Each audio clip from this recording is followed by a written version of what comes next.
Hi, I'm Danny Flexen. This is Jolie. We're here for the latest edition of Who You Back In.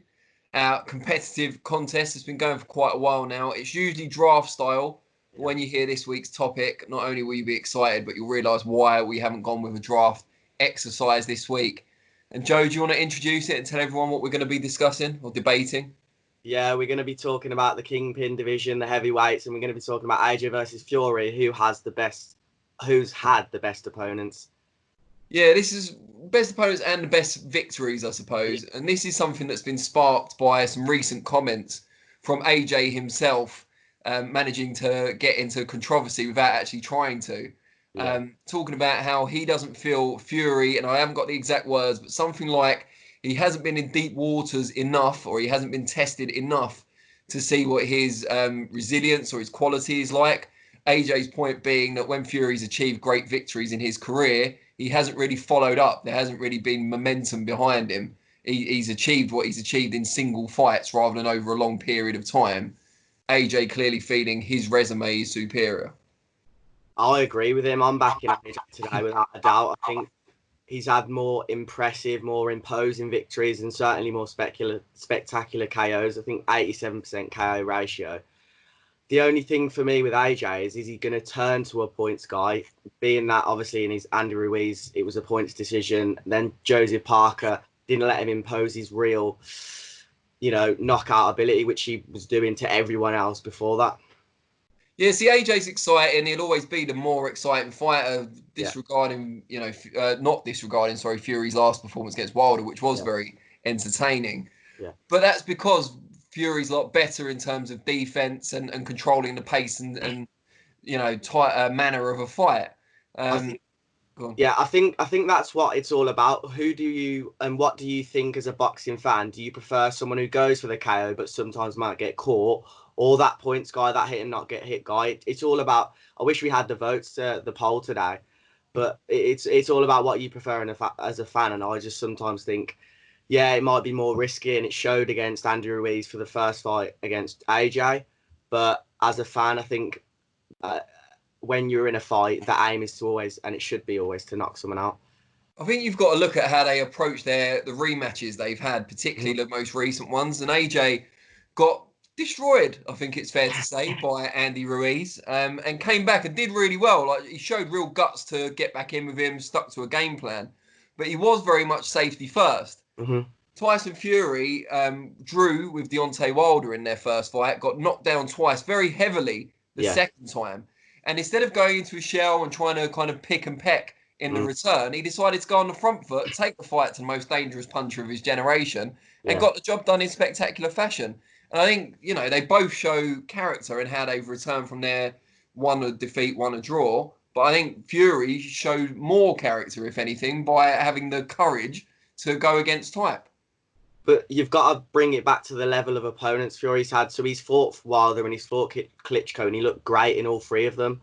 But Well, the thing is, some would say he didn't look so great against Klitschko, but that's a whole other debate. then you've got to look at who else he's fought. He picks Tom Schwartz, whereas with AJ, he's at the similar level, constantly the same elite level. You've got Povetkin. I said Joseph Parker, who couldn't even let him implant his game plan. AJ's hold on. AJ's had a world title or more world Ruiz titles. is underrated. Say again. AJ's had a world title or multiple world titles for this period, though. So Yeah. although we consider them on a similar level now, Tyson Fury, when he fought the likes of Schwartz and so on, was just coming back and he didn't have a belt to defend. Like AJ could have. I see what you're saying because Tom Schwartz was, I think, in the WBA top five or something, so he could have defended against someone like him. But also, I think you've got to understand as well that AJ is a huge commercial entity. And I think if they're going to keep selling out stadia here in the UK Yeah. and doing great numbers on pay per view, the likes of him fighting the likes of Eric Moliner and people like that who he's fought in the past, those days are long gone. Okay, that's a fair example. But do you think now he's got the belt, do you think he's going to start calling out the likes of, I don't know, Dillian White? Do you think Tyson Fury's going to now, before he retires, get that high level of elite level, or do you think he's just going to retire soon and not have as many elite fighters on his resume? Well, I haven't got my crystal ball with me. I saved that for flex expectations, but yeah, I think it's a valid point because when he first ascended to the mantle and took Klitschko's belts and ended that decade plus long reign out in Germany. I'm making all these details to just underline the case that Fury's got this superior resume on the slide. But he then did disappear. He went off the rails for a couple of years, and it took him a long time to come back. And after achieving a fabulous victory against Wilder, I think the biggest thing that concerns me is the long layoff since, because of COVID and because of the lockdown and everything. And although he's a different person now and he looks in outstanding shape on social media and still working hard, you know, he's easily distracted, easily influenced, or he has been in the past. And if those tendencies come back, then I would be more worried. Hopefully the Wilder fight, third fight, happens before the end of the year. That's the thing, and I think with AJ, it's the complete opposite. He's going to be more tuned and focused than ever before. Having that loss now, I don't think he's going to lose for a while. Obviously, he's fighting Fury. Well, he might fight Fury, but up until then, I think all of his fights, he's just going to be completely tuned in. Let's take the future outside of it for a minute, because we're trying to establish who has the better existing record. I think there's two key elements to it. There's the record as a whole, and there's the best wins. Now, what do you consider to be AJ's 3 best wins? You've got to put Klitschko in there. I think with the pressure, not necessarily the opponent, you've got to put Andy Ruiz, the second fight. Yeah. And then the third one, biggest or best? Just best. Dillian White. Yeah. Now, they're the 3 I would have gone for. The problem is, I can pick holes in all of them.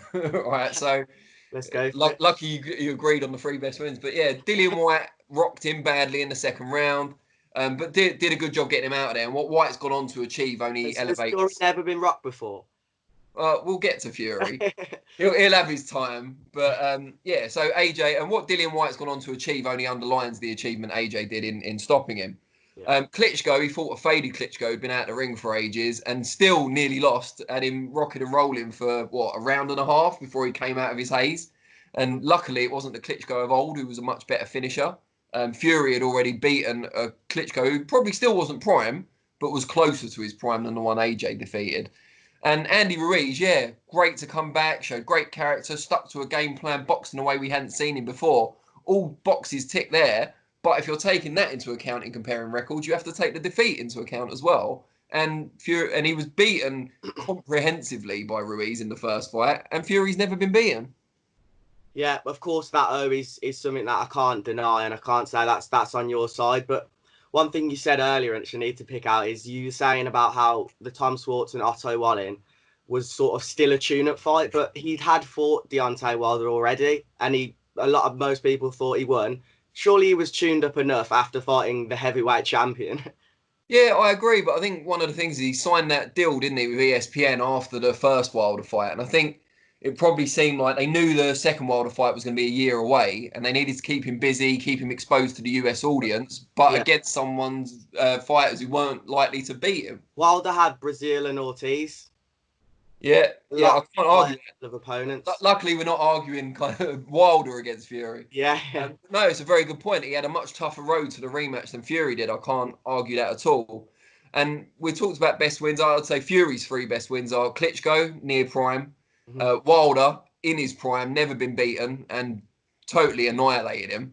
And probably Chisora the second time when he forced him to retire. And Chisora, you'd have to say Chisora and White, although White's beaten him twice, first time contentiously, second time went behind on points, wiped him out with that left hook. You've got to say there's similar levels of fighters based on the fact they fought each other, and it's been very close both times. And Fury completely dominated Chisora, whereas Joshua struggled at times with White, albeit not the version of White that he's gone on to be. So I think 3 best wins, I think you'd have to put Fury ahead. I don't think there's much of a dispute there. But I think when you look at the wider resume, then it becomes a debate, because I think the lower level victories they've had, or supposedly lower, beyond those top 3, I think are probably, shine out a bit more for AJ. But I would argue that some of Fury's wins below that top 3 are underrated. Yeah, but I know you just said it was about that top 3 for that part of the video, but it's not always in terms of the whole video. It's about the whole, like, who they've faced, their opponents. And like I said at the start, AJ's level of opponents has always been on a similar level, but you see Fury pick apart different fighters at different levels all the time, and for that reason I've still got to back AJ, because like I say, when he's at the top, regardless of what promotion he's with, whether he needs he's a commercial success. He's always fighting a similar level of opponent, which is elite and usually top 10. What you find with Fury is, though, a lot of the guys he beats become better afterwards, and so he gets more respect later on. So Christian Hammer would be one I picked out who beat David Price after Fury, easily subdued him. Derek Chisora, another one, his longevity is amazing. Fury beat him fairly comfortably the first time and completely dominated him the second time. They're really good wins as well, and I just don't think they get as much press as some of AJ's wins, because AJ's wins have all been on the big stage against defending world titles. Yeah, and I did make a mistake, actually. I said AJ's best 3 wins was White and 2 others, but I didn't put Charles Martin in there. I'm assuming that's a joke. You've got to add it. You've got to add it now. Of course, they've both had fights, tuna fights, things like this over the years. But for me, like I say, it's got to be AJ. Yeah, I can't agree with you. I think when you add it up, I think the superior wins. So, and quickly, the timing as well of how quickly AJ did it. Yeah, that's impressive too, but that's because he's been more active. I mean, no one's arguing that. Fury has had a lot of time away from the ring, which he shouldn't have. Well, maybe he should have, because it's got him to where he is now and he's gone through those troubles and come back. But no, I take that point entirely. But I think he's beaten in common opponents. He's beaten Klitschko in closer to a prime Klitschko in better fashion, never getting dropped or even close to getting hurt against Klitschko. And the one common opponent they should have had but haven't, because AJ hasn't faced him yet, is Wilder. And for most people, Wilder is still number 3 or at worst number 4 in the top heavyweights in the world. And Fury smashed him and AJ's not fought him. The only thing I could say about Klitschko is AJ was at a very different part of his career when he fought him. Fury was, for me, I feel like AJ hadn't had anything like that before. Not to say Fury had, but AJ in terms of his boxing career was definitely a lot younger. I don't know about that. No, I don't, because AJ had a longer amateur career. They're a similar age. I think AJ had been world champion for a little while. That was a unification one against Klitschko for the vacant WBA. And I think Fury, when he went over, had never really been tested at world title level. He'd been worked by Frank Warren and Mick Hennessy, and everyone else did a great job getting him to that WBO number 1 spot. And then the Klitschko fight was delayed as well, and he was heartbroken when it got postponed. And he went out, and this is the other thing, AJ did it at Wembley, famously, and old Klitschko battered him at Wembley, or getting off the deck to do so. Fury outboxed Klitschko and won a decision over him in Klitschko's adopted home of Germany. That one.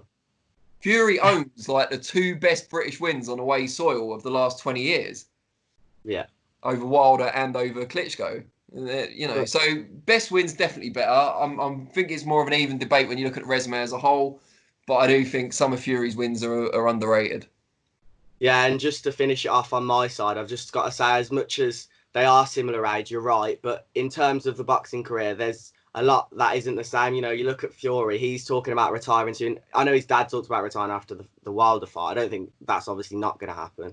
But you look at Fury and think maybe 3 more, whereas with Joshua, you could say maybe another 6 or 7. So it is a different stage at both of their careers, and I think AJ's got more impressive wins to come than Fury has more impressive wins to come. Yeah, I'll let you have that. If we have this debate again in 3 years' time, then maybe, yeah, well done. But as of right now, I'll disagree respectfully. But I'm not going to get the last word. Joe's not going to get the last word. You guys out there are going to get the last word in the comments below this video. And tell us what you think. Who's got a better resume, AJ or Fury, and why? Simple enough question. We've talked about it for long enough. Let us know what you think, and obviously back me. It's definitely a very back and forth debate, and no, I think it'll be interesting to see what people are actually saying about what we've said. Let us know, and we'll see you next week for probably a more traditional Who You Backing.